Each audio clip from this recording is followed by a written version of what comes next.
Bueno, pues ya faltan menos de 3 semanas para las elecciones presidenciales del 5 de noviembre y las encuestas se aprietan todavía más en los estados decisivos. ¿Cuál de los candidatos tiene la mejor propuesta de salud? ¿Qué es lo que está en juego en el tema de salud en esta elección? ¿Qué es lo que más nos interesa a nosotros los hispanos en este tema? Desde Washington, yo soy José López Zamorano y esto es Mano a Mano.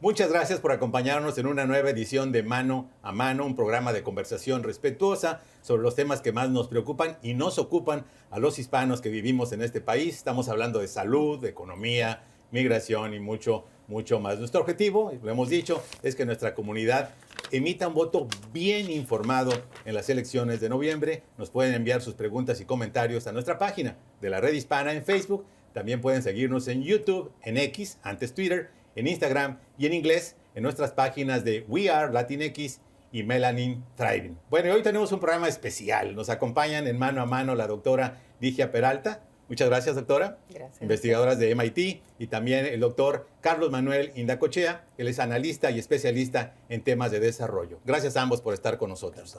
Antes de empezar, y como vamos a ver, el tema de la salud sí es importante para nuestra comunidad. Entonces quiero un poco primero poner en la mesa lo que son los planteamientos tanto de Kamala Harris, la candidata demócrata, como el señor Donald Trump, el candidato republicano.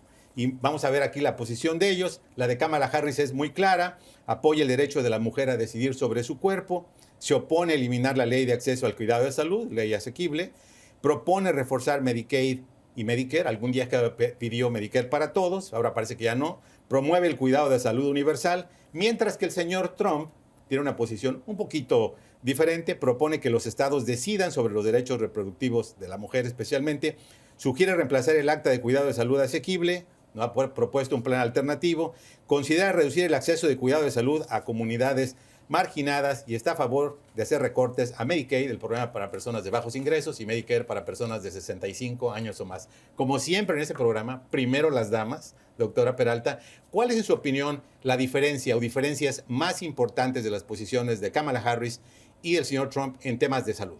Esos temas exactamente son las diferencias. Primero es, ¿qué acceso le vamos a dar a las personas necesitadas de cuidados médicos que ahora mismo no tienen seguro o que no tuvieron seguro en el pasado? ¿Podemos reemplazar la salud que ya tenemos? ¿Y cuál es con qué se reemplaza? Trump no ha dicho absolutamente nada sobre eso, pero sí lo ha dicho Kamala Harris, de expandir lo que ya tenemos del Obamacare. Lo segundo es la salud reproductiva. Hablamos de salud reproductiva no solamente del aborto, y esto lo vamos a desglosar más, pero hablamos de salud de la mujer. Hay muchos aspectos de esa salud que son importantes y nos los están quitando. La otra parte es el costo de los medicamentos. Es la primera vez históricamente que el gobierno federal toma acción para bajar el costo de su bolsillo para poder comprar medicamentos esenciales cuando ya uno está enfermo. Y la otra parte es las regulaciones del FDA, del CDC, las agencias que nos dicen cómo mantener nuestra salud, que fue un desastre durante el gobierno de Trump y que ahora de vuelta han tomado el mando con la ciencia de poder proteger nuestra salud. Muy buena la respuesta, profesor. ¿Qué le llama la atención de estos contrastes de los dos candidatos? Primero, que Trump no puede articular una política de salud. Él dice que tiene conceptos. Creo que Kamala Harris apunta a una mayor responsabilidad fiscal por la salud de la población. Y en eso no se equivoca, porque Estados Unidos, de 10 países ricos, es el último en eficacia en el cuidado de la salud y también en eficiencia. Estamos hablando de un país que gasta por persona cerca de $13,500 por año, comparado con Canadá, que es menos de la mitad, es $6,500. En Canadá, todo el gasto de salud lo hace el sector público y la atención de salud es gratuita. en los Estados Unidos, entre la mitad y 2/3, tiene que ser cubiertos por vía privada. Esa es una manera de trabar, de obstaculizar el acceso. Exacto. Ahora, en ese programa voy a hacerla hoy de abogado del diablo de alguna manera, porque voy a tratar de poner también el punto de vista republicano. Y un dato importante, doctora Peralta, es que el tema de la salud es el cuarto más importante para nuestra comunidad, lo dice la encuesta de Unidos US. ¿Por qué si aparentemente la ley de salud asequible ha sido tan buena, ha dado tanto acceso a millones de personas, por qué sigue siendo una gran preocupación especialmente para nuestra comunidad hispana? Es todo sobre el costo. Una de las cosas importantes de conocer es que cuando abrimos los canales a las personas que están saludables y a aquellos que no son tan saludables como son los envejecientes, entonces hacemos lo que se llama todos juntos tenemos que pagar los premiums. Por eso el señor Trump, por ejemplo, los republicanos han usado eso como una base de que esto no trabaja. Sin embargo, trataron de quitarlo más de 40 veces y no se pudo. ¿Por qué? Porque hay 20 millones de personas que son parte de este programa ahora mismo y son los que están recibiendo los cuidados indispensables para que no se aumente el costo a largo plazo. ¿Cuál es el costo grande? Hospitalizaciones y emergencias. Entonces, este programa lo que hace es, claro, se aumenta un poco la premium o lo que se paga del bolsillo, sin embargo, a largo plazo va a disminuir el costo hospitalario. Y esto es sumamente importante para el que va a votar, porque cuando antes, aunque usted tuviera un seguro, si usted iba al hospital y ya le declaraban que tenía asma, o que tenía un tumor de la próstata, o que tenía hipertensión arterial, ya usted pagaba más por ese premium. Ahora se paga todo igual y eso es algo importante de por qué mantener el Obamacare. Exactamente. Una cosa importante de Obamacare precisamente, desapareció el problema de las enfermedades preexistentes, que antes le podían decir, hey, tienes cáncer, ya no te voy a dar la cobertura de salud. Hizo el tema de la hospitalización parte integral de las pólizas, el tema de la salud mental. Sin embargo, doctor Indacochea, seguimos viendo, por ejemplo, que hay muchas personas que no pueden pagar ese seguro porque no son tan pobres para recibirlo subsidiado y no son tan afluentes o no tienen un empleo que les permita recibirlo de sus empleadores. ¿Qué problema existe de esa mitad de la población que no es suficientemente pobre, pero al mismo tiempo no tiene cobertura de salud? El problema central es el carácter privado y empresarial de la medicina en los Estados Unidos, cosa que no ocurre en ningún otro país de ingresos semejantes. Cualquier otro país rico, la atención de la salud no afecta al paciente en términos monetarios. Ahora, esto pareciera ser un problema de sumas y restas y de ahorros.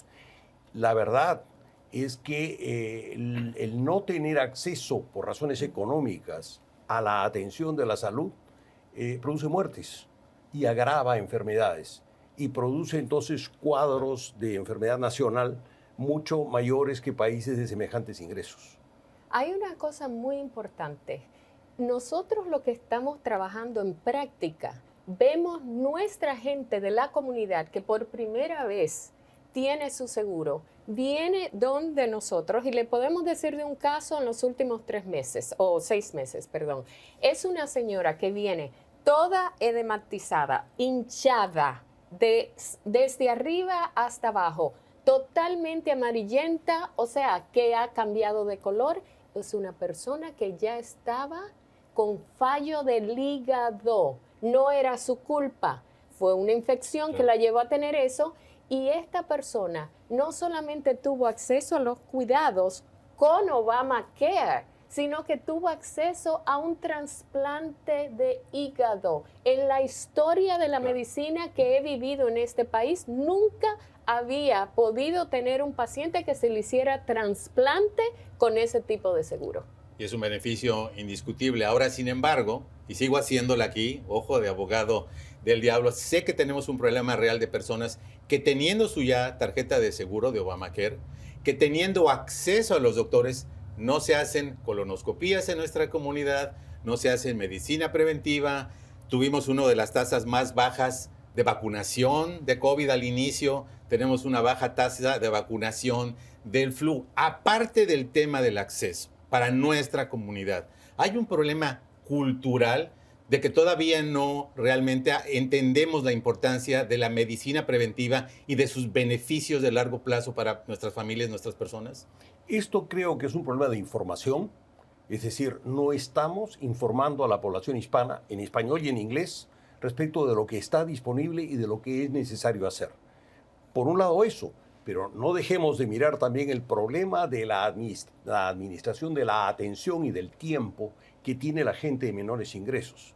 Estamos hablando de una fracción de la comunidad en donde la gente trabaja más de 12 horas diarias por ingresos muy bajos y donde ir al médico supone dejar de ganar dinero un determinado día. O sea, este grado de precariedad aleja a la gente del sistema de salud, aún si tienen seguro y es posible pagar, ¿no? Pero no estamos defendiendo una excusa, doctora Peralta. O sea, realmente hay personas que no hacen uso y beneficio de esta cobertura de salud que tienen. Bueno, ¿por qué? El ejemplo más grande es durante el COVID.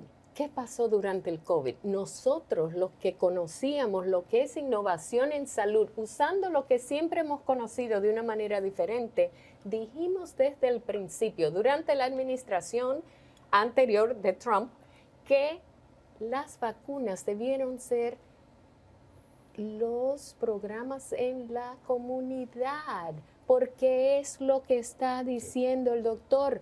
Nuestra gente trabaja 2, 3 trabajos, no tiene la parte económica de pagar un taxi que lo está esperando para que usted se ponga una vacuna. ¿De dónde vamos a dejar los niños? Y cuando se abrió la puerta de que ya las vacunas estaban a nivel de salud primaria, todo el mundo se puso la vacuna. Nosotros hacíamos 400 a 600 personas en una iglesia, un sábado, domingos, días de semana. Entonces es una cuestión de comunicación, de saber culturalmente qué hacer con este individuo si tiene miedo, cómo comunicarle el concepto y también traerlo a su comunidad donde él conoce y tiene confianza en la persona que le está dando el cuidado. Y en ese sentido, doctor Indacochea, como experto en desarrollo, ahorita que estamos entrando ya al invierno, viene otra vez la temporada de frío y con ello vienen mayores contagios de la gripe, del COVID-19 y ahora del nuevo virus respiratorio sincitial, el RSV. ¿Qué le recomienda? ¿Qué deben hacer los gobiernos federal, estatal, para mejorar esa vacunación? Campañas de información y disponibilidad de las vacunas en lugares en donde la comunidad se concentra, como pueden ser los centros religiosos o deportivos o lo que fuere. Esto es, hay que salir del sistema e ir a la población. Bueno, nos faltan muchos temas de qué tocar, doctora, pero tenemos que ir a una pausa. Regresamos con más. Es momento de ir a una pausa, pero no se vaya porque tenemos más de esta interesante conversación sobre el futuro de la salud y su impacto en las elecciones presidenciales. Regresamos. Bueno, ya estamos de regreso en Mano a Mano. Muchas gracias por continuar con nosotros. Nos acompaña la doctora Ligia Peralta, investigadora del MIT, y el analista y experto en desarrollo Carlos Manuel Indacochea, y seguimos hablando de la importancia del tema de la salud y de cómo esto puede también impactar las elecciones presidenciales. Ya hablamos un poco del tema general, pero hay un tema muy importante, doctora Peralta, que realmente le preocupa mucho a nuestra comunidad, el tema de los costos. No solamente las personas que ya tenemos seguro de cobertura de salud, sino muchas personas todavía tenemos que pagar que el deducible, que el copago. Si tenemos, como en mi caso, enfermedades crónicas, yo tengo presión arterial alta, hipertensión, el costo de los medicamentos lo tengo que pagar a pesar de que supuestamente tengo una cobertura grande. Las personas que tienen diabetes en nuestra comunidad que tienen que pagar el costo de la insulina. De las dos propuestas que escucha de candidato republicano, Donald Trump y Kamala Harris, ¿cuál cree usted que sea más efectiva para el tema de controlar los precios de la salud aquí en Estados Unidos? Claramente la del Harris. ¿Por qué? Porque por primera vez históricamente en este país, el gobierno federal ha negociado el costo de medicamentos, de 4 medicamentos esenciales para las personas que tienen problemas crónicos. Y este fue el inicio. Históricamente, nunca el gobierno federal de los Estados Unidos había negociado directamente con ninguna casa farmacéutica. Nunca. Lo otro que se vio fue cuando la pandemia, pero esto era un programa federal, ¿ok? Muy bien. Esto es privado, son medicamentos privados para problemas crónicos y lo más importante es poder no solo negociar el costo con ellos. Acuérdese, por ejemplo, la insulina para los diabéticos es una medicina muy vieja.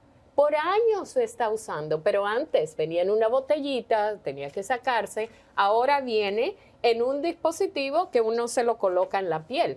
La diferencia no es la medicina, es solamente el dispositivo.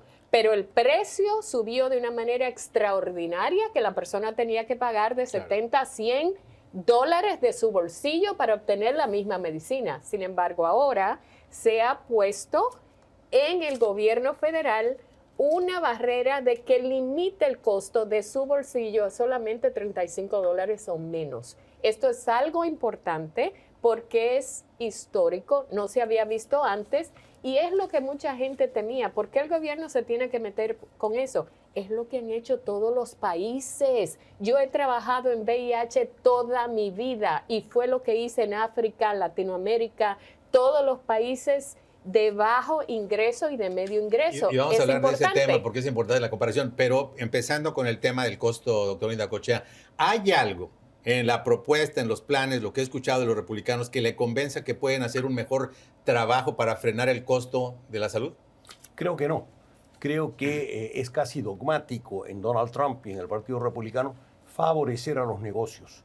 Recordemos que cuando en Medicare, cuando se aprobó agregar el componente de medicamentos, en la misma ley el gobierno federal se prohibió negociar los precios de los medicamentos, de modo que Medicare debía pagar lo que pedían las empresas privadas. Empresas privadas que venden los mismos medicamentos en el exterior a mucho más bajo precio porque sí hay control gubernamental, empezando con Canadá. Entonces, creo que Harris tiene la mejor actitud, si se quiere, respecto del problema de los costos de salud, especialmente de medicamentos que han adquirido un rol cada vez más protagónico, ¿no es cierto?, en medio de hospitalizaciones y operaciones y qué sé yo. Ahora, doctor, si las cosas van tan bien, digamos, en Estados Unidos, en la dirección correcta. Yo, por ejemplo, cuando voy a México, mi país natal, me doy cuenta que los mismos medicamentos que compro aquí me salen más caros teniendo seguro de salud, ojo, que como los compro en México, en una tienda sin ningún tipo de subvención, de subsidios. ¿Qué está fallando todavía en el sistema de salud de Estados Unidos? Que muchas personas, y eso nos consta en nuestra comunidad, lo hemos investigado, están decidiendo si se toman un medicamento como debe ser, o un día sí, otro no, o la mitad de la pastillita, porque literalmente no les alcanza para cubrir sus necesidades de medicamentos. Interesantemente, los Estados Unidos es el país productor de medicamentos número 1. Y no solamente medicamentos, sino innovación en medicamentos, los nuevos medicamentos. Sin embargo, el costo de cómo se maneja a nivel privado, de quiénes son los que producen los medicamentos, y vamos a referirnos a Bernie Sanders, que es el que habla de eso todo el tiempo. El senador de Vermont. El senador de Vermont es el que dice, este es el problema principal, y lo es. ¿Por qué? Porque las farmacéuticas, al ser privadas, dicen, nosotros tuvimos que invertir dinero para crear este medicamento, para hacer la investigación, para hacer todas las regulaciones de los Estados Unidos que permite que nosotros tengamos medicinas buenas. Y hay que pagar para eso. Entonces, la parte de comercialización es en la televisión, en la radio, todos esos anuncios cuestan mucho dinero. Entonces, esa es la parte que estamos pagando aquí. Cuando se hace la negociación con otros países, entonces, a nivel de cómo está ese país, por ejemplo, los que menos ganan, entonces se abarata ese costo. Y esa es la diferencia, ¿por qué nosotros pagamos más? Y uno de los grandes mitos en el mismo tema, doctor, es que, bueno, ¿por qué si Estados Unidos tiene el más alto costo global en salud, teniendo uno de los más altos niveles de vida e ingresos por persona, per cápita, por qué Canadá, Italia, Dinamarca tienen mejores desenlaces de salud sin gastar tanto? ¿Qué está fallando en el sistema de Estados Unidos? Estos otros países tienen un sistema de pagador único, no tienen un sistema de seguros privados. Paga el seguro el Estado. Y entonces esto hace una diferencia enorme porque el volumen del que se encarga el Estado y la capacidad de negociación que tiene el Estado es muy importante. Sobre el costo de los medicamentos en Estados Unidos y la inversión en investigación, hay un secreto muy bien guardado. Los institutos nacionales de salud, National Institutes of Health, hacen investigaciones y ponen a disposición los resultados de la investigación a las empresas privadas, que entonces desarrollan vehículos, cosas superficiales respecto a la administración del medicamento, y luego se atribuyen el haber hecho estos avances y por eso tienen que cobrar tal o cual suma, ¿no? Eso es algo que debiera discutirse, desmenuzarse y ser parte de la negociación. Y hay algo muy importante en cuanto al costo, como dice nuestra gente, ¿por qué estoy pagando más ahora? Cuando se hizo Obamacare, originalmente era para un programa de por ejemplo, Medicaid o parte de extensión de Medicare, proveer los servicios directamente. ¿Qué pasó? Que la parte privada dijeron no a esto. El gobierno federal no puede ser el único pagador. Tenemos nosotros que introducirnos. Y recuerdo claramente que esta fue una de las cosas que se luchó a nivel de Congreso. La gente decía, muy extremista, porque quieren quitarle a las aseguradoras. Las aseguradoras ahora son parte de eso, lo que se llaman el manejo de los pacientes, y entonces ellos son los intermediarios que ponen las primas. Las primas. Y siguen subiendo. Nos consta porque siguen reduciéndote más de tu pago de cheque. Pero sobre ese tema, doctora, brevemente, porque queremos hablar un poquito de los derechos reproductivos, ¿por qué razón cree usted que Kamala Harris estuvo a favor de Medicare para todos? Según lo dijo ella, ahora parece que ya se está echando para atrás. Sí. Hay razones muy complejas, pero una de las que fácilmente se puede entender es que Obamacare, para que nuestra gente lo entienda, se mantuvo a pesar de todo lo que sucedió en términos de costo y esto. Entonces, lo que ella está haciendo es expandir un programa que ha trabajado para ponerle los límites del costo del bolsillo. Por eso es que mucha gente del otro lado piensa, nos van a quitar el derecho como personas que estamos produciendo dinero de la parte de salud, ¿no? Y esta es la parte, yo creo que la gente tiene que entender muy claro, que del otro lado, como dijo el doctor, no hay una agenda específica para cubrir esos costos, ni lo ha habido nunca. Brevemente, nos queda un minuto, 30 segundos y 30 segundos, doctor, empezando por usted. Derecho reproductivo y aborto, ¿qué le convence o no le convence de las dos propuestas, republicana y demócrata? Sobre aborto, es un derecho. Este país se caracteriza por defender los derechos de todos en cualquier parte de su territorio. Un derecho no puede estar en discusión en cada estado. Es perfectamente absurdo y esto es lo que en la práctica propone Trump con la sentencia de la Corte Suprema que logró con la Corte Suprema que él diseñó, digamos, ¿no? Doctora. Sí.